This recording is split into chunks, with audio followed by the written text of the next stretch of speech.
నమస్తే. తెలంగాణ అసెంబ్లీలో BJP MLA Rakesh Reddy దక్షిణ తెలంగాణ ఉత్తర తెలంగాణ అనే ఒక ఈక్వేషన్ తీసుకొచ్చారు. దేశంలో నడుస్తున్నది దక్షిణ భారతదేశం ఉత్తర భారతదేశం అన్న చర్చ. సో మరి తెలంగాణలో కూడా పరిస్థితికి వస్తున్నది. దేశంలో కేంద్ర ప్రభుత్వం దక్షిణాన్ని వివక్ష చేస్తున్నది, ఉత్తర భారతదేశం మీద ఫోకస్ చేస్తున్నారు అన్నది దక్షిణ భారతదేశంలో ఉన్న చాలా పార్టీలకు సంబంధించిన నాయకులు మాట్లాడుతున్నారు. సో కొంతమంది అయితే ఏకంగా డీజాక్ అని ఇట్లా కొన్ని సంఘాలని ఏర్పాటు చేసుకున్నారు. మరి తెలంగాణలో పరిస్థితి ఉన్నదా? దక్షిణ తెలంగాణ ఉత్తర తెలంగాణని ఎందుకు విభజించి చూస్తున్నారు? మాట్లాడదాం. నా ముందు రాకేష్ రెడ్డి గారే ఉన్నారు, డైరెక్ట్గా మాట్లాడదాం. నమస్తే రాకేష్ రెడ్డి గారు. నమస్తే. ఎందుకు విభజిస్తున్నారు రాష్ట్రాన్ని? ఎందుకు డివైడ్ చేస్తున్నారు రాష్ట్రాన్ని? ఎందుకు ఇదొక విద్వేషపూరిత వాతావరణాన్ని క్రియేట్ చేయడానికి జరుగుతున్న కుట్రగా ఏమైనా చూడడానికి అవకాశం లేదా? మీ మాటలో కనబడట్లేదా? ముందు దక్షిణ తెలంగాణ నాయకులు ఆలోచించుకోవాలి. అడుగడుగున అధికారం వచ్చిన సంవత్సరం నుంచి దక్షిణ తెలంగాణ కలిసిన సీనియర్ మంత్రులు కావచ్చు, గౌరవనీయ ముఖ్యమంత్రి గారు కావచ్చు, మాలాంటి శాసనసభ్యులను కూడా అగౌరవపరుస్తున్నారు, అవమానపరుస్తున్నారు, అభివృద్ధికి దూరం చేస్తున్నారు, అవమానాల పాలు చేస్తున్నారు. ఎక్కడ ఒక చోట మేము ఎదుర్కోవాలి. ఈరోజు నిధులు వాళ్ళకే, నియామకాలు వాళ్ళకే, నీళ్లు వాళ్ళకే. ప్రజాపాలన అంటే 33 జిల్లాలను సరిసమానంగా చూసిన ప్రజాపాలన. 3 జిల్లాలనే సరిసమానం కాదు. విడగొట్టు వాళ్ళు ద్వితీయ శ్రేణి పౌరులుగా చూస్తున్నారు వాళ్ళు, దక్షిణ తెలంగాణ నాయకులు, ముఖ్యమంత్రి, మంత్రులు. కాబట్టి దాన్ని ఖండిస్తున్నాం. ఇట్లాంటి పరిణామాలు, విడపోగడలు ఉద్భవించదని కోరుకుంటున్నాం. ఏం అన్యాయం జరిగింది మీకు? మీ ప్రాంతానికి కావచ్చు, మీ ఉత్తర తెలంగాణకి ఏం అన్యాయం జరిగిందని కనీసం ఎవిడెన్స్ చూపించగలరు? కనీసం సంవత్సరం నుంచి మా 2 జిల్లాలకు మంత్రి పదవి కూడా లేదు. ఎక్కడ మంత్రి పదవి లేనప్పుడు అధికార నిర్ణయాలు ఎట్లా పాల్పంచుకుంటారు? అంటే అడ్డంగా దోచుకోపోవచ్చు, ఉత్తర తెలంగాణ వాళ్ళకి భాగస్వామ్యం లేకపోతే చెప్పండి. అంటే మీరు ఏదైతే ఒక నిర్ణయాలు తీసుకున్న ఒక క్యాబినెట్ మీటింగ్లలో నిజామాబాద్, ఆదిలాబాద్ మంత్రులు ఉంచారా మీరు? మీ ప్రభుత్వం, మీ పార్టీని కూడా నమ్మరా మీరు? అంటే అంత చులకనా? ఉత్తర తెలంగాణ అంటే దేనికి చులకనా? ధర్మం గెలిచిందనా? దేశం సురక్షితంగా ఉంటుందా? రేపు జరిగే పునర్వ్యవస్థీకరణ అంటే ఈ క్యాబినెట్ ఎక్స్పాన్షన్ లో ఖచ్చితంగా నిజామాబాద్ నుంచి ఒకరికి మంత్రివర్గంలో చోటు దక్కే అవకాశం ఉందంటున్నారు కదా. మీరు ఎదురు వచ్చుకున్నారు. ఖమ్మంకు 3, నల్గొండకు 2, మహబూబ్నగర్కు 2. మీరు కూడా ఆగచ్చు కదా కొన్ని రోజులు. అంటే ఒక్కొక్కటి ఉంచుకోవచ్చు కదా. మీరు కూడా ఎక్స్పెన్షన్ దాకా ఆగచ్చు కదా అంటున్నాను. అవునండి రవి గారు. అంటే మీకు 3 పెట్టేసుకుని క్యాబ్ చేసుకుంటారు. ఉత్తర తెలంగాణకు 3 ఏళ్ళ తర్వాత ఇస్తారా? మేము అనేది ఉత్తర తెలంగాణ మీరు ఏమిస్తున్నారు అది వ్యక్తిగా వాళ్ళకి కాంగ్రెస్ పార్టీ నిర్ణయం అండి, ప్రభుత్వం. కానీ మాకు ఏదో ఒక అధికారంలో ఉండాలి కదా. కానీ మీరు మా జిల్లాకు రాలేదని అడగడంలో తప్పలేదు, కానీ మీరు ఎందుకు ఉత్తర ఉత్తర తెలంగాణ అన్యాయం అయిపోతుంది. ఇది ఎక్కడ ఈ రోజు కాదు, భవిష్యత్ తరాలు కనుకుంటాయి. ఈ సంవత్సరం పాలన వాళ్ళ ఉత్తర తెలంగాణ ప్రజలకు ఒక దుర్దినం ఇది. చెప్తున్నాను, నేను అడుగుతున్నాను. ఇప్పుడు గౌరవనీయ చీఫ్ సెక్రటరీ గారిని అడిగారు, 3 లెటర్లు పెట్టాను.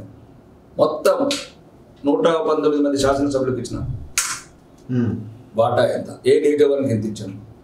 100 కోట్లు నల్గొండకు. ఏం రిపోర్ట్ ఇచ్చారు మరి మీరు? ఇంతవరకు ఇవ్వట్లేదు. మంత్రులకు ఏమి ఇచ్చారు?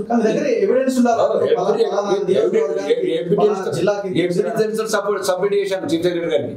నిన్న కూడా గౌరవనీయ ఒక మంత్రి గారు, దక్షిణ తెలంగాణ మంత్రి గారు చూపించాను. ఇక ఖమ్మం అదే ఒక టూరిజం టెండర్స్ ఖమ్మంకి 3 మరి మా నిజామాబాద్కి ఎప్పుడు ఇస్తారు? మాకు కూడా గుళ్ళు ఉన్నాయి, గోపురాలు ఉన్నాయి, మేము కట్టుకోలేదు దగ్గర. మేము ఒకటే చెప్తామంటే దయచేసి వాళ్ళు మమ్మల్ని అడుగడుగున అవమానపరుస్తున్నారు, అడుగడుగున అభివృద్ధికి దూరం చేస్తున్నారు అన్నిట్లో. ఇప్పుడు గౌరవనీయ ముఖ్యమంత్రి గారు మొన్న రైతు వేదిక సభ పెట్టారు. 20,000 కోట్లు గ్రీన్ ఛానల్ పెడతారట. ఇదేందండి గ్రీన్ ఛానల్? ఒకరు ఎల్లో ఛానల్ అని నల్గొండోళ్ళు మొత్తం మీరే చూసుకుపోతే మా బతుకులు ఎట్లా అని నేను అంటున్నా. మీకేమో గ్రీన్ ఛానల్ అలా ఆ రోజు మాట్లాడే మాటలు చూడండి. ఉత్తమ్ కుమార్ రెడ్డి గారు మా డిస్ట్రిక్ట్ మాకెట్లా తెలుస్తుందండి? మీరు ఇప్పుడు ఆ రోజు అన్న ముఖ్యమంత్రి గారి సందేశం నేను చెప్తున్నాను, గౌరవనీయ ముఖ్యమంత్రి గారి సందేశం. మా జిల్లా అల్లుడే ఉన్నాడు ఉత్తమ్ కుమార్ రెడ్డి గారు. ఎక్కడ కూడా ఏం ఆపరు, మనం గ్రీన్ చేయాలంటే మరి మా దురదృష్టం అంటే మరి ఉత్తర తెలంగాణ మీకు సంబంధాలు లేవు కాబట్టి మా కర్మ మరి ఇట్లా తెలిస్తే మేము కూడా ఇచ్చుకునే వాళ్ళం మీకు. సో ఇది పార్టీ విధానమా మీరు మాట్లాడుతున్నది? పార్టీ లైన్ లో పార్టీ అధ్యక్షుడు చెప్పిన దాని ప్రకారం ఇది నా వ్యక్తిగతం. అసెంబ్లీలో మాట్లాడే నా వ్యక్తిగతం. బీజేపీ ఎల్పీ లీడర్ అంటే మాకు అవమానం జరిగింది. ఇప్పుడు మన గౌరవనీయ మంత్రి గారు కోమటిరెడ్డి వెంకటరెడ్డి గారు మాకు గౌరవం. కోమటిరెడ్డి కుటుంబం అంటే కూడా గౌరవం. 4 సార్లు ఎమ్మెల్యే కావచ్చు, ఒక మంచి మనసున్న ఉదయం ఉన్న మంత్రి కావచ్చు, మనిషి కూడా మంచి మనసు ఉన్నవాడే. కానీ మీరు గౌరవించినప్పుడు మమ్మల్ని కూడా గౌరవించాలి కదా. అంటే మీరు గౌరవించాలా, మేము మిమ్మల్ని ఆరాధించాలా, మిమ్మల్ని పూజించాలా, మీరు మమ్మల్ని అవమానపరచాలా? ఉత్తర దక్షిణంగా డివైడ్ చేస్తే దక్షిణ తెలంగాణలో మీ పార్టీ ఏమైపోవాలి? భారతదేశమే మమ్మల్ని డెవలప్ చేసినట్టుగా మీరు చెప్తే అది ఏం డెవలప్ ఉందని మీ దక్షిణ తెలంగాణలో ఉన్న బీజేపీ లీడర్ అడుగుతారు కదా. మేము ఏం చెప్తున్నాం అంటే దక్షిణ తెలంగాణ అదే చెప్తున్నాం. దక్షిణ తెలంగాణ నాయకుల గురించి చెప్తున్నాం, దక్షిణ తెలంగాణ ప్రజల గురించి చెప్పట్లేదు. ఓకే, దక్షిణ తెలంగాణ ప్రజలు 33 జిల్లాల 3 జిల్లాలు ఉన్నాయి. మేము 3 జిల్లాలు అంటాం కదా, ఇంకా 30 జిల్లాలు వాడేది కదా. దక్షిణ తెలంగాణ అన్ని ప్రాంతాలకు తెలియదు కదా. ఇది మేము ఏమంటున్నామంటే మీరు కావాల్సిన శ్వేతపత్రం రిలీజ్ చేయండి. కొడంగల్కి ఇచ్చింది ఎంత, బదిరికి ఇచ్చింది ఎంత, పాడేరికి ఇచ్చింది ఎంత, ఖమ్మంకి ఇచ్చింది ఎంత, నల్గొండకి ఇచ్చింది రిలీజ్ చేయండి. అప్పుడు మీ చర్చలకు ఒక అర్థం ఉంటుంది. మీరు ఏదో అడిగారు కదా అని కాదు. అంటే మేము ఇట్లాంటి పెడపోకడలు మీరు ఒక పరిణితి చెందిన రాజకీయ నాయకులు ఇట్లా ప్రవర్తిస్తే రేపు రాజకీయ నిరుద్యోగులు ఉంటారు. ఒకప్పుడు కదా కేసీఆర్ లాంటి నాయకులు అవకాశాన్ని ఉపయోగించుకొని తెలంగాణ అంటే ఉమ్మడి ఆంధ్రప్రదేశ్లో ఒక యువతను రెచ్చగొట్టి ఉద్యమాలు తీసి రకరకాల ఇంటలెక్చువల్స్ రకరకాల సమస్యలకు మూలమే ప్రత్యేక రాష్ట్రం. ఈరోజు మళ్ళీ మీరు ఇట్లనే చేసుకుంటూ పోయినారు అనుకో, ఇప్పుడే 7 నగరాల్లో తుపాకులు వినబడుతుంది. మళ్ళా రేపు నిజామాబాద్లో తుపాకులు. మా బిడ్డల మీద గుండెల మీద కాల్చడానికి మీ అధికారమే కారణమైతే ఎట్లా? మీ దక్షిణ తెలంగాణ ముందు నుంచి లేదు ఈ సమస్య. మాకు నక్సలిజం మొదటి నుంచి ఉంది. అభివృద్ధికి దూరం చేస్తున్నారు, అధికారానికి దూరం చేస్తున్నారు, మళ్ళీ అవమానాల పాలు చేస్తున్నారు. ఇది మళ్ళీ మా యువతకు ప్రాణగండం అయితే ఎట్లా? ఇంత పెద్ద స్టార్ రాకేష్ రెడ్డిని, లేకపోతే ఇంత గంభీరంగా ఉండే రాకేష్ రెడ్డిని, ఇంత ఫైర్ బ్రాండ్ ని ఇబ్బంది పెడుతున్నారా మీ నియోజకవర్గంలో? బహిరంగంగా పెడుతున్నారా? దాని గురించి కదా మాట్లాడేది, కామెంట్ చేసింది. మీకేం అవమానం ఎదురైంది? అవమానం అంటున్నారు అంటే ఇప్పుడు ఈ రాష్ట్ర ముఖ్యమంత్రి ఎవరు? ఏం పేరు? రేవంత్ రెడ్డి గారు. ఎన్నికై వచ్చారా? ఓడిపోయి వచ్చారా? ఎన్నికై వచ్చినారు. బయట రాకేష్ రెడ్డి ఎన్నికయ్యాడు. మరి అధికార కార్యక్రమాలు ముఖ్యమంత్రి గారు చేస్తున్నారు. నాకు కూడా నేను చేయాలి కదా, మీరే చేయాలా? చెప్పండి. దక్షిణ తెలంగాణ ముఖ్యమంత్రి మంత్రులు అదే అక్కడ ఉన్న ఓడిపోయిన అభ్యర్థి. అంటే జనరల్ గా ప్రజలు ఒక్కసారి ఓడగొడతాను తిరస్కరణ, రెండోసారి ఓడగొడతాను అసహించుకుంటున్నాడు, మూడోసారి ఓడగొట్టినాక ఆ పదం కూడా చెప్తాం మన నెక్స్ట్ అసెంబ్లీలో. ఒకసారి తిరస్కరించిన వాళ్ళని, ఒకసారి అసహించిన వాళ్ళని అధికార కార్యక్రమాలను ఎట్లా ఫౌండేషన్ చూడేస్తారు? ఎవరున్నారు అక్కడ? మంత్రి కూడా లేరు కదా. ఆయన ఎవరు పురమాయిస్తున్నారు? ఎవరో ఉన్నారు కదా. ఇంకా దక్షిణ తెలంగాణ మంత్రులే కదా. ఇన్ఛార్జి మంత్రి దక్షిణ తెలంగాణ, మొన్న వచ్చిన అవమానపరిచిన మంత్రి దక్షిణ తెలంగాణ. ఇన్ఛార్జ్ ఎవరు? కోమటిరెడ్డి. మాకు ఇన్ఛార్జ్ జూపల్లి కృష్ణారావు దక్షిణ తెలంగాణ.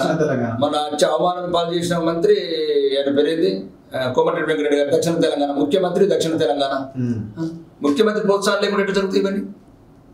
అంటే మీకు కనీసం ఇన్విటేషన్ కూడా లేదా? ముఖ్యమంత్రి ప్రోత్సాహం లేకుండా ఎట్లుంటుంది? మీకు కనీసం ఇన్విటేషన్ కూడా లేదా?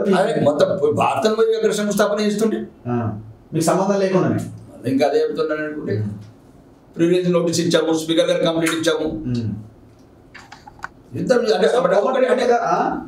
చెప్పండి. కోమటిరెడ్డి మీద అంత సీరియస్ మాటలు ఎందుకు? అంటే ఆయన ఒక రకంగా తిట్టినట్టుగానే మాట్లాడుతున్నారు కదా, తాగుబోతనేలాగా మాట్లాడుతున్నారు. 12వ తరగతి చదువుకున్నాను,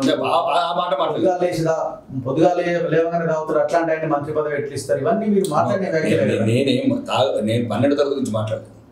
నేను మాట్లాడింది ఏంటంటే ఇంకొక ఆయన అన్నాడు. ఎవరు? ఇంకొక ఆయన అట్లా మధ్యాహ్నం తాగి మత్స్యతం తప్పిన మంత్రి గారు. మత్స్యతం తప్పితే ఇప్పుడు తొలి వెలుగు రగన తినాలా, లేకపోతే ఇంకొక రాక్షసుడు అని కదా పేరు. మన తొలి వెలుగు రఘు అంటేనే నేను కరెక్ట్ ఉన్నట్టు, అంతే కదా. లేకపోతే మన తొలి వెలుగు రఘు కాదు, ఏమంటారు జమాతే ఇస్లాం రైమన్ అని అనుకో, నేను తాగి ఉండాలా, నేను బాగా కావాలి అంతేనా కదా. నాకు పిక్చర్నే లేవా, లేకపోతే మత్స్యతం తప్ప, లేకపోతే మందుదాన్ని ఉండాలి, రెండే కదా. అంటే గౌరవనీయ క్యాబినెట్ మంత్రి, రాష్ట్రంలో మరి సీనియర్ మంత్రి. అక్కడ ఒక నిజామాబాద్కి వచ్చినప్పుడు అన్ని వీడియోస్ పెట్టి నేను అసెంబ్లీ కూడా చూపించాను. కలెక్టర్ పరిచయం చేసేటప్పుడు ఓడిపోయిన అభ్యర్థిని మేమనే వేసుకో, కాబోయే ముఖ్యమంత్రిని పరిచయం చేసుకున్న అభ్యంతరం లేదు. ఓకే, కాబోయే నువ్వేమైనా వేసుకో, ఎందుకంటే ఎమ్మెల్సీ చేసుకుని అవసరమైతే ముఖ్యమంత్రి చేసుకొని డిప్యూటీ సీఎం చేసుకొని, లేదు మీ కాంగ్రెస్ ప్రభుత్వం ఉంటే ఇంకా వేరే రాష్ట్రాలకు పంపించి ముఖ్యమంత్రిని చేసుకోరు ఆయన. నాకు అభ్యంతరం. ఆరుగురు ఎమ్మెల్యేని ఎట్లా పరిచయం చేస్తామని నేను ప్రశ్న. ఏమని పరిచయం చేసిండు? కలెక్టర్ గారికి చూపిస్తాను, చూపించండి, మీరే సమాధానం చెప్పండి. ఇది రాజ్యాంగబద్ధమా లేకపోతే దక్షిణ తెలంగాణ వాళ్ళ దౌర్జన్యమా అనేది నేను అన్నాను.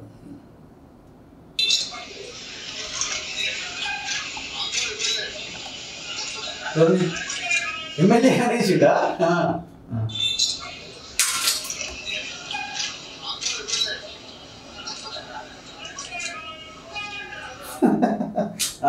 మీకు ఎక్కడో మీరు ఎక్కడ ఉన్నారు అప్పుడు? మీరు వీడియో చూసారా? నేను ఎక్కడ ఉండడం ముఖ్యం కాదు. మీరు వీడియో చూసారా? నేను ఎక్కడ ఉండడం ముఖ్యం కాదు. డొనాల్డ్ ట్రంప్ అమెరికా ప్రెసిడెంట్ కావచ్చు, 6 ఎమ్మెల్యే పైడి రాకేష్ రెడ్డి ఉంటాడు.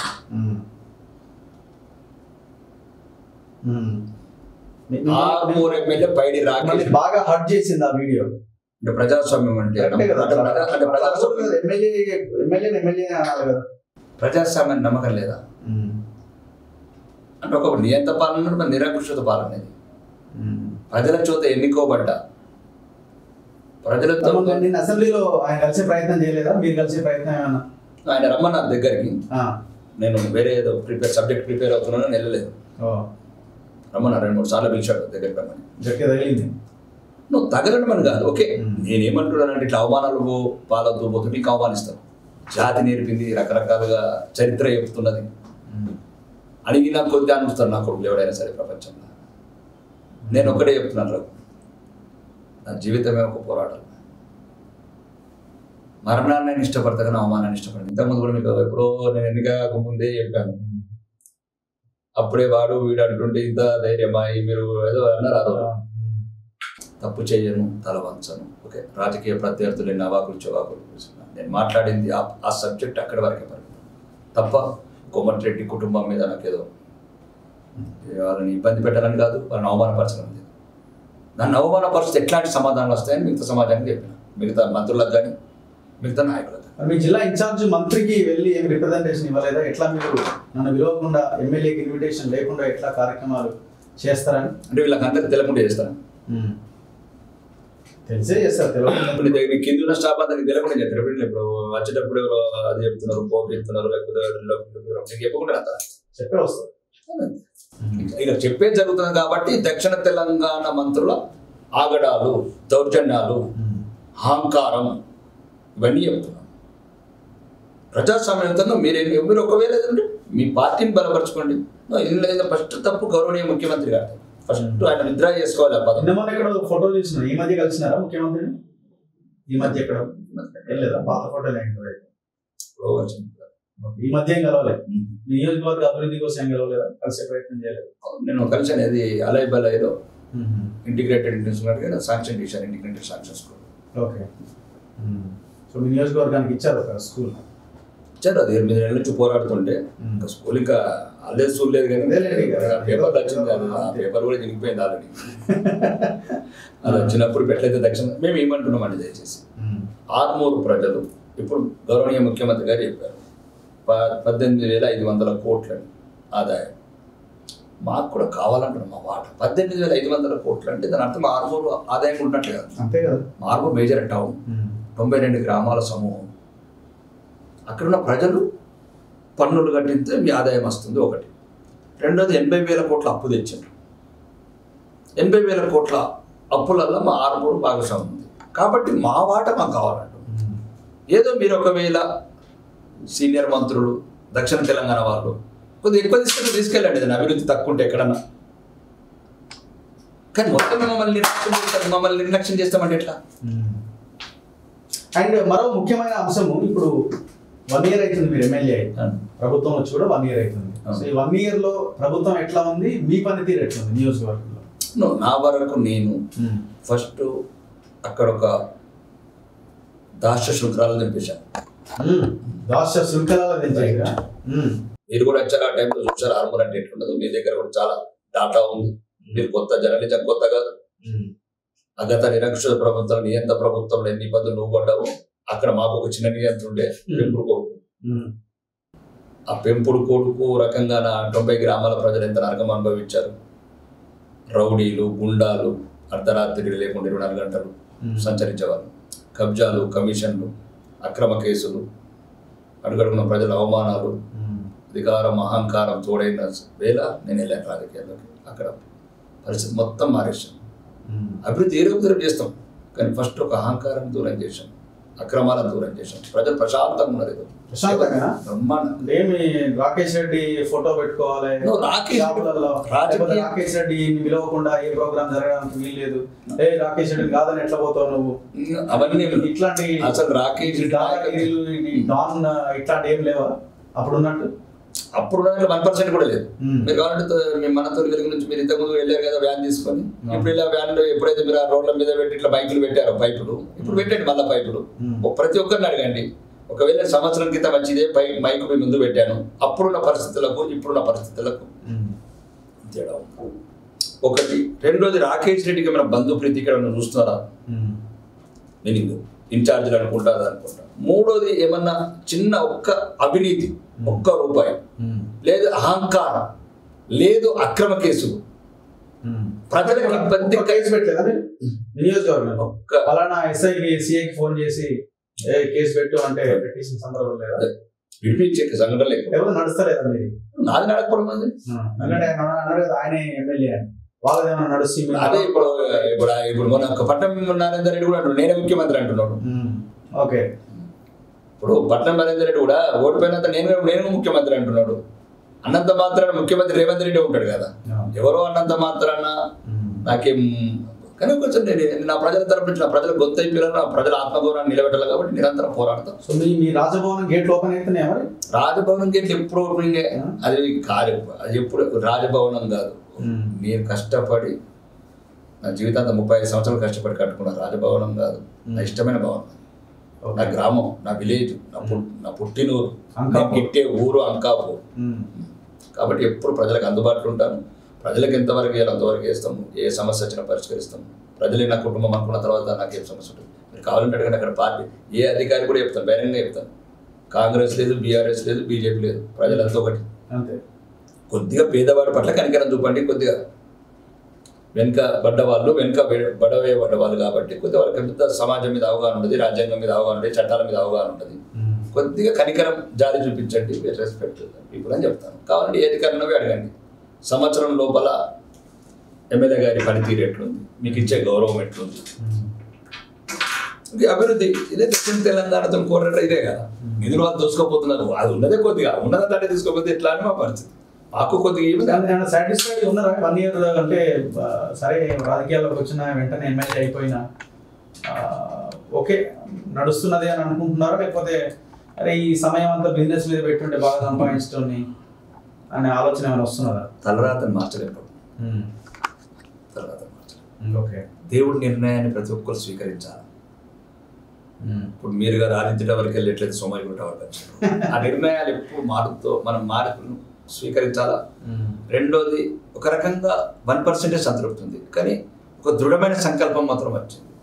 చచ్చే వరకు ప్రజాసేవలు ఉండాలి, శ్వాసం మాత్రం. లేకపోతే అమాయక ప్రజల్ని కాల్చుకు తింటారు. మధ్యలో ప్రతిసారి గెలుపు ఉండకపోవచ్చు కదా. ఓటమికి గెలుపంటే నాకు సంబంధమే లేదు. ఓటమి గెలుపుతో నేను సంబంధం. ప్రతి బాల్ 4 కొడతావా 6 కొడతావా, డకౌట్ కూడా అవుతుంది. నా జీవితమే గెలిపోవడంలో మయం. ఈరోజు ఈ గెలిపే కదా, జీవితమే గెలిపోవడంలో మయము. నాకు ఎటువంటి ఏం లేదు, నాకు ఎటువంటి సంకోచం లేదు. నేను తెలంగాణ శాసనసభలో మాట్లాడుతున్నాను బహిరంగంగా. నేను నచ్చిన పరిస్థితి ఏంది, ఎన్నో ఎదుర్కొన్నాను. సీతక్కని కూడా అంటున్నారు కదా మీరు, సమానత్వం లేదక్క, సమానత్వం వంటివి ఏమై ఆమె ఏమన్నది? 1371 కోట్లు, సుమారు 1370 పనులు, 671 పనులు, మొత్తం పంచాయతీరాజ్ నిధులు.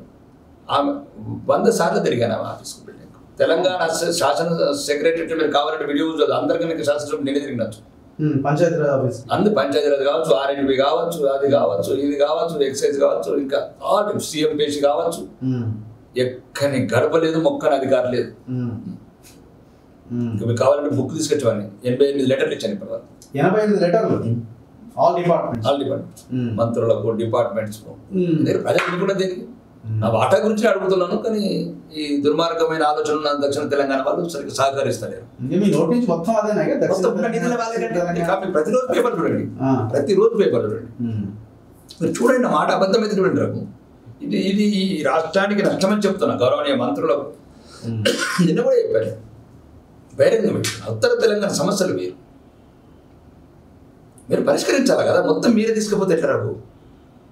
మేము అడుగుతున్నాం, ఇది ఇంకొకరికి అవకాశం ఇవ్వకండి, రాజకీయ నిరుద్యోగులకు అవకాశం ఇవ్వకండి, అమాయక యువతని మళ్ళీ రేపు తెల్లని ఉద్యమాల పేరులో బలి చేయకండి. నేనే మనస్ఫూర్తిగా కోరుకుంటున్నాను. ఇవి తెలంగాణ 4 కోట్ల తెలంగాణ, ఇంకా 40 కోట్ల తెలంగాణ కావాలి. కానీ వీళ్ళుంటే మాత్రం కాదు. మీరు చూడండి కంపల్సరీ వీళ్ళుంటే మంత్రులు ఉంటే. ఏడాది పాలన ఎట్లా అనిపిస్తున్నది? సరే, మీ ఎమ్మెల్యే ఒకవైపు, ఇంకొక వైపు రాష్ట్రంలో రేవంత్ రెడ్డి పాలన ఎట్లా అనిపిస్తున్నది? పాజిటివ్ పాయింట్స్ ఏంటి, నెగిటివ్ పాయింట్స్ ఏంటి, మీరు ఇచ్చే మార్కులు ఏంటి? పాజిటివ్ ఏం ఒక పాయింట్ కూడా లేదు. ఏం చెప్పండి మీరు. ఒక మోసపూరితమైన వాగ్దానాలతో అప్పుడు తెలంగాణ ప్రజల అమాయకత్వంతో అతనైతే ఎట్లా చెప్పాడు, దళితుని ముఖ్యమంత్రి చేస్తా, 3 ఎకరాల భూమి ఇస్తా, ఇంటికి ఒక ఉద్యోగం ఇస్తా, ఇస్తాంబుల్ చేస్తా, టర్కీ చేస్తా, అన్ని నోటికే ఉన్నాయి అంటే ఆయన చేస్తాను నేను చేసి ఆయన ఏమి చేయలేదు. ఆయన ఏదో ఓకే ఇతనేదో కొత్తగా ఇందిరమ్మ రాజ్యం చేస్తాడు అనుకోని, ఇతని ఏదో వాగ్దానాలు 6 వాగ్దానాలు 42 420 వాగ్దానాలు బుక్కులు ఇచ్చి ప్రింట్ ఇచ్చి దొరికినోళ్ళు దొరికినట్లు చెప్పిన వాళ్ళు చెప్పినట్టు చెప్పారు. ఏమి ఇచ్చారు ఇప్పటివరకు? ఇంతవరకు సంవత్సరం అయింది. ఒక ఇందిరా మిల్లు కట్టారా? ఒక్క ఇదే ఒకటే. ఈరోజు వర్తమానం, గతం, మనం మాట్లాడేది గతం వర్తమానంకి వచ్చావు. వేరే ఒక రెస్పెక్టెడ్ జర్నలిస్ట్గా మాట్లాడాడు. మీకు అంత ఇదో జెన్యుడు గౌరవం ఉంది ఈ జర్నలిజం వృత్తిలో. ఈ రోజు వరకు సంవత్సరం పరిపాలన మీరు అభిప్రాయం అడిగారు. మీరు రాబోయే సంవత్సరం గురించి అడగలేదు. నేను జరిగిన సంవత్సరంలో చెప్తున్నాను. తెలంగాణ వ్యాప్తంగా ఉన్న 4 కోట్ల ప్రజలను అడుగుతున్నాను. 80,000 కోట్ల అప్పు తెచ్చారు, 2 లక్షల కోట్ల ఆదాయం వచ్చింది. ఇప్పుడు సుమారు 2,20,000 కోట్ల ఆదాయం వచ్చింది. మాకు 18,500 కాడికి మీరు వేసుకున్న గౌరవనీయ ముఖ్యమంత్రి చెప్పిన లెక్క 2,20,000 3 లక్షల కోట్లు బడ్జెట్ ఈ సంవత్సరం అంతా అప్పుతో పాటు 3 లక్షల కోట్లల్లా 3 ఇల్లు కట్టారు. 33 జిల్లాల్లో 3 ఇల్లు కట్టారు. 3 పెన్షన్లు ఇచ్చారు. 3 రేషన్ కార్డులు ఇచ్చారు. 3 మహిళలకు మహాలక్ష్మి అనేది ఇచ్చారు 2,500. కౌలు రైతులకు డబ్బులు ఇచ్చారు. రైతు కూలీలకు డబ్బులు ఇచ్చారు. ఆటో డ్రైవర్లకు డబ్బులు ఇచ్చారు. ఏమి ఇచ్చారు? వాళ్ళు ఏమంటున్నారంటే 20,000 కోట్ల రుణమాఫీ చేసినాం, 64,000 కోట్ల అప్పులకి కిస్తీలు కట్టినాం. ఇప్పుడు ఒకటి నేను అడిగింది ఏంది, నువ్వు కిస్తీలు కట్టినామని ముందు తెలియదా? మీరు ఇదే శాసనసభలో కొట్టినట్టు బట్టి విక్రమార్క గారు లాంటి నాయకులు అందరూ ప్రతిదీ లెక్కలతో సహా ఎత్తు చూపారు. 6 లక్షల కోట్లు ఉంది, 4 లక్షలు. మీకు తెలియదా అప్పు ఎంత ఉన్నదని? అప్పు తెలియకుండా ముఖ్యమంత్రి క్యాండిడేట్లు అయినారు, ముఖ్యమంత్రులు అయినరా? అన్నీ తెలిసి తెలంగాణ ప్రజలు మోసం చేశారు, నమ్మక ద్రోహం చేశారు, నమ్మించి గొంతు కోసారు. గౌరవనీయ రాహుల్ గాంధీ గారు ఏమన్నారు? పోడు భూములు అన్ని వంచుతామన్నాడు. పోడు భూముల మీద ఉన్న భూములు లాక్కుంటున్నారు. ప్రచారం లాంటి పరిస్థితి. శ్రీమతి ప్రియాంక గాంధీ వాద్రా గారు వారు ఏమంటారు? మహిళలకు స్టూడెంట్స్కి అందరికీ స్కూటీలు ఇస్తామన్నారు. ఒక స్కూటీలు ఇచ్చారు. జాతీయ స్థాయి నాయకులు అండి వాళ్ళు. 4 తరాలుగా దేశాన్ని మేము మేళాల పుట్టిన మేళ తందుకుంటాం అనుకునే కుటుంబం అది. చెప్పండి నేను చెప్పిన రాహుల్ గాంధీ చేసిన డిక్లరేషన్స్ కావచ్చు, ఈ డిక్లరేషన్ కావచ్చు, బీసీ డిక్లరేషన్ 20,000 కోట్లు ఇస్తామన్నారు. ఈ సంవత్సరం ఇచ్చారు 5,000 రూపాయలు. ఒకటి నమ్మించి గొంతు కోశారు తెలంగాణ ప్రజలు. ఈరోజు విజయోత్సవాలు ఎవరికండి విజయోత్సవాలు? ఏం విజయోత్సవాలు చెప్పండి. నేను చెప్పిన వాళ్ళు చెప్పినా, నేను కొత్తగా ఏం చెప్తలేదు. మీరు చెప్పినా చెప్పండి అంటున్నాను. వేరే రాష్ట్రం నేను ఇచ్చారు, మేము ఇచ్చాము అంటే వేరే రాష్ట్రం నుంచి ఎందుకు కంపెనీ అవుతుంది? నువ్వెంత చెప్పినావని చెప్పు. నువ్వు చెప్పిన డిక్లరేషన్ ఏముంది? యూత్ డిక్లరేషన్లా February 1 నాడు మీరు కావాలని పంపిస్తాను. ఫుల్ పేజ్ యాడ్ ఇచ్చింది ఎన్నికల ప్రచారంలో. మీకు February 1 నాడు మెగా డిఎస్ చేస్తాం, 50,000 ఉద్యోగాలు భర్తీ చేస్తాం. గవర్నర్ గారి ప్రసంగంలో ఫస్ట్ గవర్నర్ ప్రసంగం 20 డిసెంబర్లో ఫిబ్రవరి 50,000 ఉద్యోగాలు 6 నెలల లోపల 2 లక్షల ఉద్యోగాలు పూర్తి చేస్తున్నారు. గౌరవనీయ పార్లమెంట్ సభ్యురాలు కొత్తగా ఎన్నికైన ప్రియాంక గాంధీ గారు స్పీచ్లో మీకు కావాలంటే పెడతాను వీడియో. ఒక సంవత్సరం లోపల 2,50,000 ఉద్యోగాలు భర్తీ చేస్తామన్నారు. చేశారు. మీరు అడిగినే చెప్తున్నాను తప్ప ఇక బట్టగాల్చి ఇంకొక రాష్ట్రం మీద వేయడము. నువ్వు త్రిపురతో ఎందుకు కంపేర్ చేసుకుంటారు ముఖ్యమంత్రి గారు? త్రిపుర వేరు, మహారాష్ట్ర వేరు, బీజేపీ వేరు, స్టాలిన్ చేసేవారు వేరు, రకరకాల ఒక్కొక్క రాష్ట్రానికి ఉన్న ఆదాయాలు వనరులు. నువ్వు ఏం చెప్పావు అధికారం ఎక్కినావు అనేది అడుగుతున్నావు. ఈ రోజు నువ్వు దాన్ని డైవర్షన్ పాలిటిక్స్ కొత్త రకంగా తీసుకొచ్చావు. ఎక్కడన్నా ఒక్క ఇల్లు కట్టేయలేదు రఘు, కానీ ఇల్లు కూడా కొడుతున్నది ప్రభుత్వం. ప్రపంచంలో ఫస్ట్ టైం వింటున్నాను నేను. మూసి అనుకుంటాం పేదల ఇల్లు కూడా కొట్టడం, హైడ్రా అనుకుంటాం పేదల ఇల్లు కూడా కొట్టడం తప్ప ఎక్కడ ప్రభుత్వాలు ఇల్లు కూడా కట్టడం చూపించాను. 75 ఏళ్ళ స్వతంత్ర భారతంలో ఈ రకంగా పేదల ఇల్లు, మధ్యతరగతుల ఇల్లు కూలగొట్టి ఒక ఇల్లు కట్టకుండా ఇదే ఇందిరమ్మ రాజ్యం అంటున్నా నేను. ఇప్పుడు తెలంగాణ తల్లి విగ్రహాన్ని ఎట్లా చూస్తున్నారు? వాళ్ళేమో మాది తీసేస్తున్నారు, తల్లిని మార్చారని వాళ్ళు అంటున్నారు. అసలు కిరీటాలు ఎట్లా ఉంటాయి, దేవతలాగా ఎట్లా చూస్తామని వీళ్ళు అంటున్నారు. మీకు ఏది నచ్చింది రెండిట్లలో, పాతదా కొత్తదా? నో, పాతది కొత్తది కాదు. ఫస్ట్ ఏ తల్లి అయినా ముఖ్యంగా తల్లిని గౌరవంగా చూస్తాం. ఆడమ్మ ఎంత పేదవాడైనా సరే తన తల్లిని కొద్దిగా ఉన్నతంగా చూస్తాడు. ఒకవేళ తల్లికి పెట్టలేని పరిస్థితి ఉండొచ్చు, కానీ వారి దృష్టిలో తల్లి దేవతని. ఈ మార్పు అనేది కరెక్ట్ కాదు. ఓకే, ఇది ఓన్లీ ఇంకా కొద్దిగా తేడా చేస్తే సోనియా గాంధీ గారి కొడుతుంది ఆ తెలంగాణ తల్లి. కొద్దిగా శిల్పి కొద్దిగా చెప్తాయి వారికి, కొద్దిగా సగం చెప్పి సగం మర్చిపోయినట్టు. ఎక్కడ కనిపించింది సోనియా గాంధీ?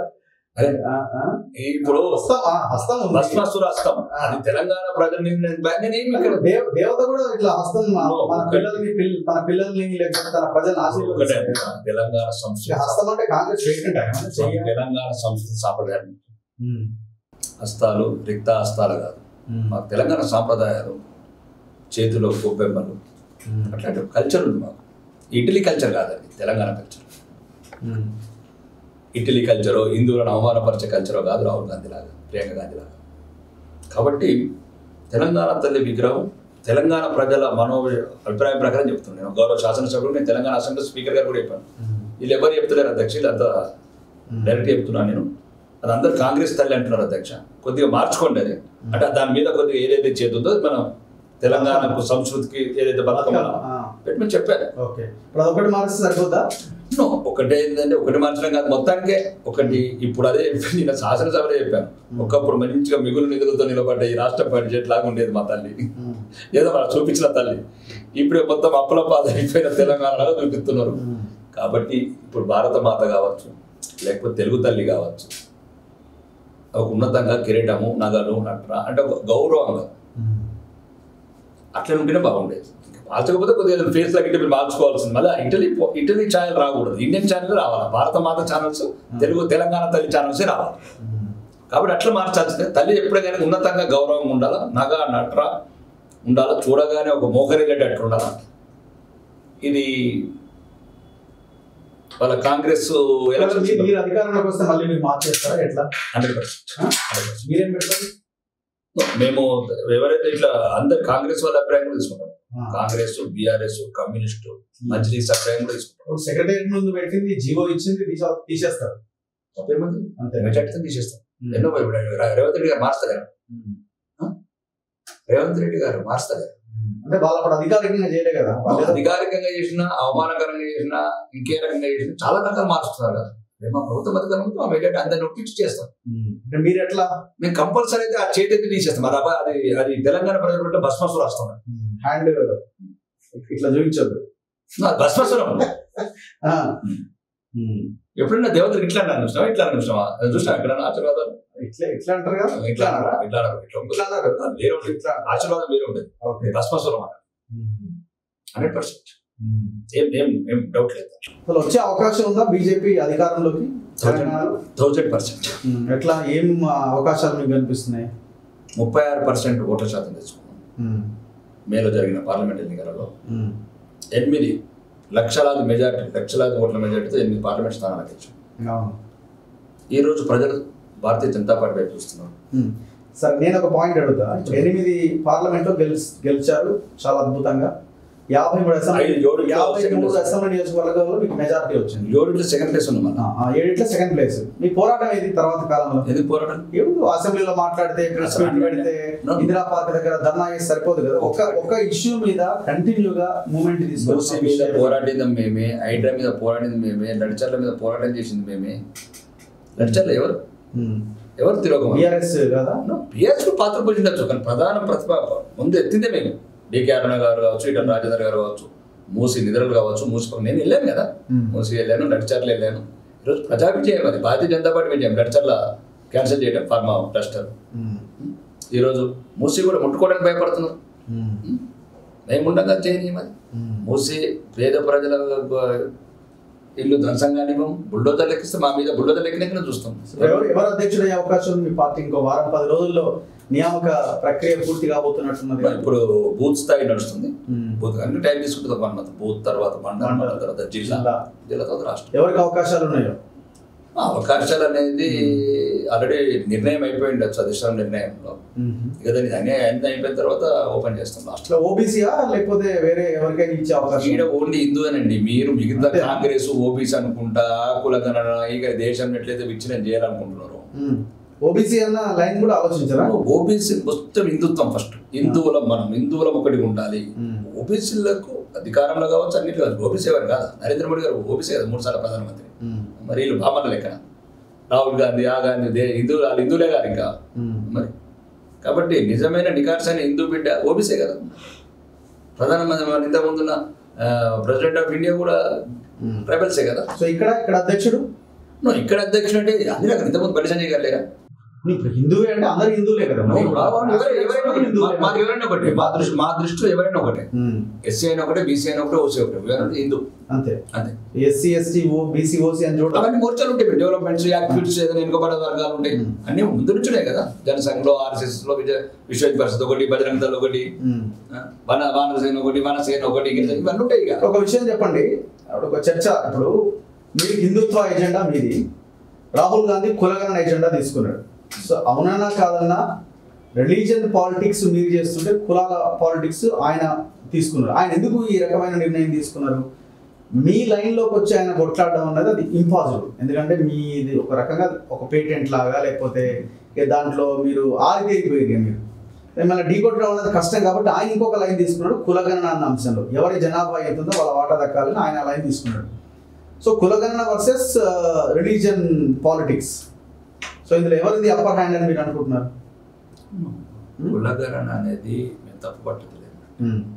కులగణన పూర్తిగా వ్యతిరేకంగా కులగణన వల్ల ఏమైంది? జనగణనతో పాటు కులగణన కూడా చేయండి 2025 అడుగుతున్నాం, చేస్తారా? ఒకటి, రాహుల్ గాంధీ గారు ఈరోజు విదేశీ శక్తుల చేతిలో పావైపోయింది. అలా ముడితాత ఎట్లయితే దేశాన్ని విభజించిండు, ఇంకోసారి దేశాన్ని విభజించాలనుకుంటున్నాడు. ఓకే. ఎట్లయితే ఈరోజు బంగ్లాదేశ్లో ఒక హిందువుల మీద ఎట్లా దాడులు జరుగుతుండే ఒక చిన్న అన్నా చెల్లెలు చిన్న స్టేట్మెంట్. అంటే జాతీయ స్థాయిలో 80% ఉన్న ఒక మెజార్టీ జాతి ఒక పక్క దేశంలో ఈ రకంగా అకృత్యాలు, అత్యాచారాలకు పాలవుతుంటే ఒక ఎక్స్ వేదిక లేదు, ఏ వేదిక లేకుండా ఒక చిన్న ఖండించండి, సానుభూతి కూడా చూపించలేని మనుషులు వీళ్ళు. అదే పాలస్తీనాలో అయితేనేమో 100 మంది పోస్టులు పెడతాడు. కాబట్టి రాహుల్ గాంధీ గారు విదేశ శక్తులు పావైండు. కాబట్టి అతను ఎన్ని కులగణన ఏదైనా ప్రజలు కులగణన అంటే ఒక డాటా. ఇంకా దానివల్ల ఏమైతుందండి? మాకు మంచిది అది. ఏమైంది? ఒక డాటా ఉంటుంది. అంటే దేంట్లో వెనుకబడ్డప్పుడు బీసీ సమర్థించవచ్చు.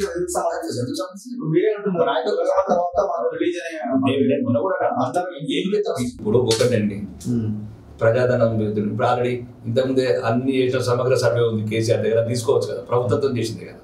ఇదేందుకు ప్రజలు మభ్య పెట్టడానికి రాజకీయంగా? చెప్పండి. ఇప్పుడు సమగ్ర సర్వే చేసిండు ఒకరోజు మొత్తం రాట్రాబాబు మీరు ఆడ కూడా చచ్చిపోయారు, తెలంగాణ పరిగెత్తుకుంటూ వచ్చిండండి దేశంలో అన్ని చోట్లకి వెళ్ళి. ఆ సర్వే డాటా ఎక్కడ ఉంది? అది తీసుకుంటే అయిపోతుంది కదా. ఇప్పుడు దాంట్లో కులం ఉంది, దాంట్లో ఆదాయం ఉంది అని దాని ప్రకారం మతాన్ని ముందు చూడాలా, కులాన్ని ముందు చూడాలా? దేశం ఉంటే రాష్ట్రం ఉంటుంది, మతం ఉంటే కులం ఉంటుంది. మీరు నిర్ణయించుకోండి, ప్రజలే నిర్ణయించుకోవాలి. భారతదేశం ఉంటేనే తెలంగాణ రాష్ట్రం ఉంటుంది, హిందూ మతం ఉంటేనే కులం ఉంటుంది. కాబట్టి కులం ఉండి మతం ఎందుకు ఉండదు? కులము అన్నా కూడా మతం ఉంటుంది, ఎందుకు ఉండదు? మళ్ళీ మీకు అదే చెప్తున్నాను, ఎందుకు ఉండదు? కులము ఉండదని. కులం గడప అంటున్నా, కులం గడప లోపలనే మన కులాల వారిగా విభజించి దేశాన్ని నిర్వీర్యం చేస్తున్నారు. హిందూ జాతిని అడుగడుగును అవమానం పాలు చేస్తున్నారు, అత్యాచారాలు చేస్తున్నారు. కశ్మీర్ లాంటి చోట మన అడ్రస్ లేకుండా చేశారు. చాలా చోట్ల ఓల్డ్ సిటీ లాంటి హైదరాబాద్ పాత బస్తీలో కూడా మన కులాల పిచ్చి వాళ్ళనే ఈరోజు హిందువులు లేకుండా అయినాము. కులాలు ఉన్న గడప లోపల ఉంచుకొని బయటికి వెళ్తే అంతరం హిందువులను మేము అంటాం.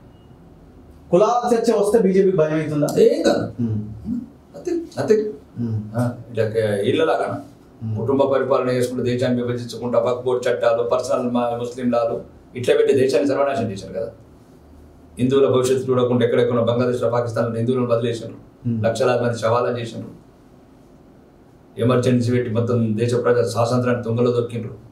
ఎన్ని అగాయితేనండి కాంగ్రెస్ ప్రభుత్వం చేసింది. వక్ఫ్ బోర్డు చట్టాలు అది ఏంటండి, ప్రపంచంలో చట్టాలు చేస్తారని భరిస్తారండి ఏ దేశమే? ప్రపంచ దేశాల్లో చర్చకు పెట్టేది అది చేసిన చట్టాలు. ఏదనుకుంటుంది అలాది అవుతుందా? వస్తాయి నినాక మన మల్కాజ్గిరిలో అయిపోతుందా? జైరాబాద్లో 15,000 ఎకరాలు పేద రైతులై వందలాది సంవత్సరాలు వాళ్ళది అయిపోతుందా? ఇదేం చట్టాలండి? కోర్టులకు భారత రాజ్యాంగానికి కూడా పర్మిషన్ ఇవ్వని వ్యక్తులు ఆయన. భారత సుప్రీంకోర్టు కూడా పవర్స్ లేకుండా చేశారు.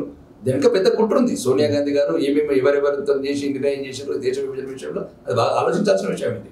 ఆ వక్ఫ్ బోర్డు చట్టాలు సవరణ ఒకవైపు, చట్టం ఎట్లా చేసిన అంత దారుణమైన చట్టం. ఇవన్నీ భారతీయులు ముస్లిమ్స్ ఎంతోమంది ఏడుస్తున్నారు. ముస్లిమ్స్ కూడా వక్ఫ్ బోర్డు చట్టాలు అడ్డుపెట్టి ముస్లింల ప్రాపర్టీస్ లాక్కుంటున్నారు. దేశంలో రాజ్యాంగం ఉందండి, రాజ్యాంగం ఉంది, వ్యవస్థలు ఉన్నాయి, వాటిలో మీద వేదిక న్యాయ వ్యవస్థ ఉంది. కానీ దేనికి పర్మిషన్స్ లేవు. ఎట్లా చేస్తారండి దగ్గర? మీరు చదువుకున్న వాళ్ళు, జర్నలిజం ఉన్న వాళ్ళు, చట్టం అంత దారుణంగా ఎట్లా ప్రవర్తించారు? ఎన్ని కుట్రలు లేదు వెనకాల. సోనియా గాంధీని గారిని వాళ్ళని అడగాలి. చైర్మన్. చివరి ప్రశ్న, ఇప్పుడు తెలంగాణలో మీరు అధికారంలోకి మేము రాబోతున్నాం, వస్తాం ఖచ్చితంగా 200%, 1000% అంటున్నాం. బీఆర్ఎస్ కూడా ఉంది కదా. బీఆర్ఎస్ ఇప్పుడు కేటీఆర్, హరీష్ రావు వీళ్ళంతా, కవిత కూడా ఎంటర్ అయింది. ఇప్పుడు ఆమె కూడా గట్టిగా మేము పోరాటం చేస్తామంటున్నారు. సో వాళ్ళు ప్రతి సందర్భంలో ఎంటర్ అవుతున్నారు కదా, మీకు ఎక్కడ అవకాశం ఉంది? మేము అనుకునేది ఏంటంటే పార్లమెంట్ ఎలక్షన్లో 8 స్థానాలు గెలిచినాం, 6 స్థానాలు సెకండ్ ప్లేస్లో ఉన్నాం. ఆ పార్టీ 0కు పరిమితమైంది, ఫామ్ హౌస్కు పరిమితమైంది. అంతేనా? ఇంకా కుటుంబాన్ని ఆదరించటము, అహంకారాన్ని చూసింది జాతి. తెలంగాణ జాతి ఒకటే ఎన్నైనా పరిస్థితి కానీ అహంకారాన్ని భరించదు. ఇప్పుడు తగ్గలేదు అహంకారం వాళ్ళకి. తగ్గుతూ ఫామ్ హౌస్కి వెళ్ళి వచ్చేవాడు అతను. పెద్ద అయిన పాపం రావట్లేదు. 3 పిల్లలు పంపిస్తున్నాడు కదా. ఈ పిల్లలు పంపితే కూడా మనం కూడా పంపిస్తాడు తప్ప విషయం అది కాదు. తెలంగాణ ప్రజలు అహంకారాన్ని తిరస్కరించారు. ఇంకా నాకు తెలిసినంత వరకు ఇంకా కేసీఆర్ గారిది ముగిసిన అధ్యాయం తెలంగాణ రాజకీయాలు. అంతేనా? కేసీఆర్ది కావచ్చు, కేసీఆర్ కుటుంబంది కావచ్చు, అందులో కేసీఆర్ది, హరీష్ది, అంటే వాళ్ళకు గత వైభవం మాత్రం ఇంకా ముగిసిన చరిత్రని. అంటే నిరంకుశంగా రాజరిక పరిపాలన, సౌదీ కింగులు, సౌదీ షేక్ లాగా ఎట్లా పరిపాలించారు ఆ కుటుంబం, అది ముగిసిన. అదొక ప్రాంతీయ పార్టీ, మీది జాతీయ పార్టీ, కాంగ్రెస్ జాతీయ పార్టీ. మీ ఇద్దరి ఫైట్లో రేపు పొద్దున చిన్న రాష్ట్రం కాబట్టి 10 సీట్లు అటు ఇటు అయితే, ఆ 10 సీట్లు వచ్చిన బీఆర్ఎస్ఏ రేపు పొద్దున దాని పక్కనే మీరు వెళ్ళొచ్చే అవకాశం ఉండదా? ఏదైనా సాధ్యమే కదా రాజకీయాలు. బీజేపీ కాంగ్రెస్ భారతీయ రాజకీయం మధుకోవడానికి ఉండే ఒక్కడే ముఖ్యమంత్రి అయ్యాడు. భారత రాజకీయం రాజ్యాంగం అట్లుంది. ఆయన సంవత్సరాలు మనం ఈరోజు మాట్లాడాల్సింది ఏంటంటే, ఇంకా అది కాంగ్రెస్ అంటున్నట్టు మీరిద్దరు కలిసి ఉన్నారా? బీజేపీ బీఆర్ఎస్ నేను అడిగాను, అసెంబ్లీ అదే మాట చెప్పాను, బయటగానే చెప్పాను, స్పీకర్ గారు కూడా చెప్పాను. అంటే ఇంతకు ముందున్న కాంట్రాక్టర్ కమిషన్ మళ్ళీ మీరే తీసుకుంటారు కదా. ఏదైతే బీఆర్ఎస్ ప్రభుత్వంలో ఉన్నప్పుడు ఏదైతే కాంట్రాక్టర్ వ్యవస్థ ఉండనో, ఏదైతే అధికారులు ఉంటారో వాళ్ళకి మీరు అధికారులు ఇచ్చారు, వాళ్ళ కాంట్రాక్టులు మళ్ళీ ఆ కాంట్రాక్టర్ కనుక చేయించుకుంటారు. దీన్ని బట్టి తెలంగాణ ప్రజలకు తెలిసిపోతుంది కదా. బీఆర్ఎస్ కాంగ్రెస్ ఒకటేనని అక్కడ కేసీఆర్ గారు చెప్తే ఫామ్ హౌస్ లో రేవంత్ రెడ్డి కాంట్రాక్ట్ ఇస్తాడని అందరికీ తెలుసు. అది కేసీఆర్ చెప్తే రేవంత్ రెడ్డి కాంట్రాక్ట్ ఇస్తారా? మరి అంతే కదా, అప్పుడు కాంట్రాక్ట్ ఇస్తున్నారు. ఇప్పుడు జైలు వేస్తామంటున్నారు. జైలు వేస్తుండేది ఎప్పుడు? ఇంకా సంవత్సరం అయింది. ఎప్పుడు ఎత్తుడు? ఎటువా ఘోష్ గారి కంపెనీలు ఎటువా, ఆ కంపెనీలు ఎటువా, కాళేశ్వరం కట్టిన 1,00,000 కోట్ల అవినీతి ఎటువా, ఫోన్ ట్యాపింగ్ ఎటువా, నయం డైరీలు ఎటువా, భగీరథ అవినీతి ఎటువా, కాకతీయ అవినీతి ఎటువా. ఒకసారి చూడమనండి. గౌరవనీయ ముఖ్యమంత్రి కావచ్చు, సీనియర్ మంత్రి కావచ్చు, వాళ్ళు ఎలక్షన్లో ఏమేమి మాట్లాడారు. గౌరవనీయ ముఖ్యమంత్రి గారు అయితే పిసిసి అధ్యక్షుడుగా 2 డబుల్ బెడ్రూమ్ కట్టిస్తాను చెల్లపల్లిలో కేసీఆర్ కుటుంబానికి. మర్చిపోయారండి. అంటే తెలంగాణ ప్రజలు మర్చిపోయారు. ఇవన్నీ జ్ఞాపకం ఉన్నాయి, ఇద్దరు ఒకటే అని. అక్కడ కేసీఆర్ గారు ఏం చెప్తే రేవంత్ రెడ్డి గారు అది తింటారని తెలుసు. ఆయన చెప్పిన వాళ్ళకి కాంట్రాక్ట్లు ఇస్తున్నాడు. ఇప్పుడు ఏదైతే ఈయన పథకాలు కాంట్రాక్ట్ ఉన్నాయో చూడండి, ఆ కాంట్రాక్టర్ కేసీఆర్ గారికి ఇచ్చిన కాంట్రాక్ట్లా కాదు. బిల్లు కూడా కేసీఆర్ చెప్తే బిల్లు ఇచ్చాడు. ఓకే, మొత్తం బిల్లు ఏవైతే పెండింగ్ ఉన్నాయో మరి ఆ తేడాలు వాటాలు ఏమేమి పర్సెంటేజ్ తేడాలు అయితే పంచుకున్నారో అయిపోయింది. కానీ ఇప్పటికి కూడా ఒక్కదాన్ని కూడా యాక్షన్ లేదు. ఫోన్ ట్యాపింగ్ అన్నారు, డ్రగ్స్ కామ్ అన్నారు, ఏంటి చెప్పండి. అధికారి ఇప్పుడు గౌరవనీయ ముఖ్యమంత్రి కాదు కదా, నీ జొన్నవాడ మీద నువ్వు ఫామ్ హౌస్ మీద డ్రోన్ ఎగిరేసిన వల్ల నేను నర్సింగ్ పోలీస్ స్టేషన్లో పెట్టి చల్లపల్లి జిల్లా నెల రోజులు పెట్టిర్రు కదా ముఖ్యమంత్రి గారు. నువ్వైతే ముఖ్యమంత్రి కాదు, ఇప్పుడు ఆ కుట్రను ప్రజ్ఞం చేసి గంటల లోపల చేయొచ్చు కదా, ఎవరైతే బాధ్యులు ఉన్నారో అరెస్ట్ చేయొచ్చు కదా. నేను అన్యాయంగా డ్రోన్ ఎగిరేయలేదు రేవంత్ రెడ్డి గారు.